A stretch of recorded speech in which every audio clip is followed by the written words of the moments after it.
پہاڑی زبان میں اپڈیٹ سنیے۔ ہر سال بھارت دے زیر تسلط جموں کشمیر اور دنیا بھر وچ مقیم کشمیری اور پاکستانی 27 اکتوبر کو یوم سیاہ دے طور تے منیندے ہیں، کیونکہ اسی تہاڑے 1947 وچ بھارت سن کشمیریاں دی مرضی اور منشا دے خلاف سری نگر وچ اپنی فوجاں لاڑ کے پوری ریاست جموں کشمیر تے قبضہ کر کے دا سا۔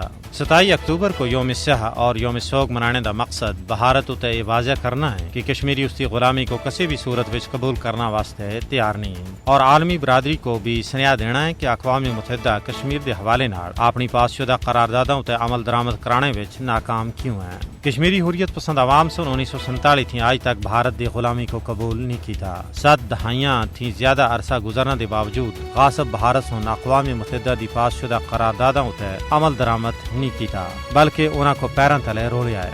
آج بھی بھارت مقبوضہ ریاست جموں کشمیر وچ کشمیریوں دی خواہشات اور مطالبہ آزادی کو دبانے واسطے ہر قسم دے چانکیائی حربے اور ہتھ کنڈے آزما رہا ہے۔ بھارت کشمیر وچ انسانیت دے خلاف جرائم وچ ملوث ہے۔ فسطائی بھارتی حکومت سن کشمیریاں دے سارے حقوق سلب کر رکھے ہیں۔ مقبوضہ خطے وچ کشمیری عوام دی جان، مال، عزت و آبرو اور دین غیر محفوظ ہے۔